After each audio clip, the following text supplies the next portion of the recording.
রোজার ঈদ সামনে রেখে রাজধানীর বাজারে নিত্যপণ্যের দামে দেখা যাচ্ছে ভিন্ন চিত্র। কিছু পণ্যে বাড়তি চাপ, আবার কিছুতে মিলছে স্বস্তি। সপ্তাহের ব্যবধানে ব্রয়লার মুরগির দাম কেজিতে ৬০ টাকা বেড়ে হয়েছে ২২০ টাকা। সোনালী মুরগির দামও ৯০ টাকা বাড়িয়ে বিক্রি হচ্ছে ৩৫০ টাকায়। ফলে মাছ ও মাংসের বাজারে বাড়তি চাপ পড়ছে ক্রেতাদের পকেটে। তবে স্বস্তি মিলেছে সবজির বাজারে। বেগুন, শসা, টমেটো, লেবু ও মরিচসহ বেশিরভাগ সবজির দাম কেজিতে কমেছে ৩০ থেকে ৪০ টাকা পর্যন্ত। বিক্রেতাদের দাবি, সরবরাহে ঘাটতি তৈরি হলেই দামে ওঠানামা হচ্ছে। আর ক্রেতাদের অভিযোগ, ঈদ সামনে এলেই মাছ ও মাংসের বাজারে বাড়ে।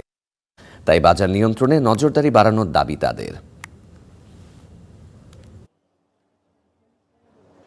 রোজার শুরুতে তো অনেক বেশি ছিল, এখন একটু কম। আবার দেখবেন যে ঈদের আগে আগে ঠিক আবার জিনিসপত্রের দাম বেশি বেড়ে যাবে। কিছু কিছু তরকারির মধ্যে এখনো দাম আছে, যেমন ভেন্ডি আছে ১ টাকা, আর একটু কম হলে ভালো হতো আর কি। মুরগির দাম বেড়ে গেছে, অন্য অন্য জিনিসও বেড়ে গেছে, সবকিছু বাড়তি পাচ্ছি আমরা। আদা আগে বেচছিলাম ২২০ টাকা, বর্তমান বেচতে আছে ১৮০ টাকা।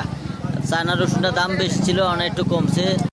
সাপ্তাহিক ছুটির দিনে এ পর্যায়ে জেনে নেব এ সপ্তাহের বাজার দর। রাজধানীর কারওয়ান বাজারে আছেন সহকর্মী ফাহিম ইউসুফ।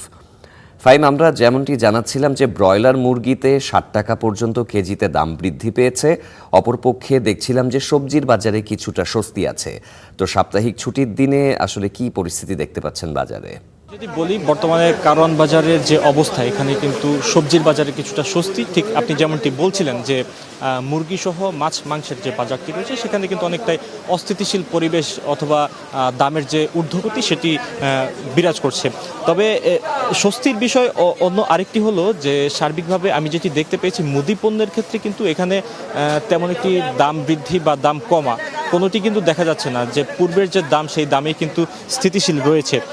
তবে ক্রেতাদের মধ্যেও কিন্তু এক ধরনের মিশ্র প্রতিক্রিয়া লক্ষ্য করতে পেরেছি যে যেহেতু সামনে ঈদ আর বেশি দিন নেই, এমন পরিস্থিতিতে আসলে মুদি পণ্যের যে দাম, সেগুলো কিন্তু রোজার শুরুতে অথবা রোজার ১ মাস আগে যে দামগুলো বৃদ্ধি পেয়েছিল, যে তেলের ক্ষেত্রে যে দামগুলো বৃদ্ধি পেয়েছিল, সেই দামগুলো কিন্তু এখন পর্যন্ত কমেনি।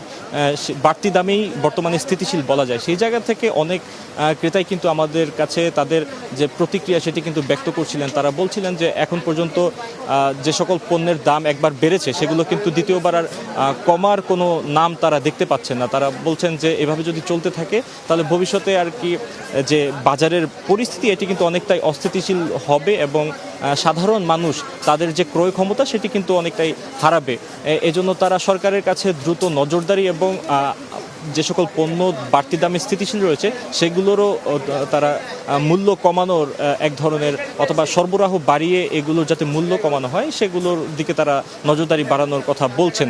তবে মুরগির বাজারে আপনি যেমনটি বলছিলেন যে মুরগির বাজার এবং মাছ মাংসের বাজারে যে অস্থিতিশীলতা, সেটির মূল কারণ সরবরাহ। যেহেতু এখন পর্যন্ত মুরগি সহ মাছ মাংসের ক্ষেত্রে সরবরাহ অনেকটাই কম লক্ষ্য করা গেছে, সেজন্যই কিন্তু এই যে মাংসের বাজার, সেখানে কিন্তু অনেকটা বাড়তি দাম বা ঊর্ধ্বগতি সেটি কিন্তু এখন বিরাজ করছে। তবে ক্রেতাদের কথা হলো, যেহেতু সামনে ঈদ এবং ঈদকে ঘিরে কিন্তু এই যে বিক্রেতা এবং একটি সিন্ডিকেট গোষ্ঠী যারা রয়েছেন, তাদের আসলে এ ধরনের দাম বৃদ্ধি প্রতি রমজান কিংবা প্রতি ঈদের আগেই কিন্তু এই ধরনের মূল্য বৃদ্ধি তারা লক্ষ্য করতে পারেন, এমন অভিযোগই কিন্তু ক্রেতারা করছিলেন। এই ছিল আমার কাছে রাজধানীর কারওয়ান বাজার থেকে সর্বশেষ। ফাহিম, আপনাকে ধন্যবাদ।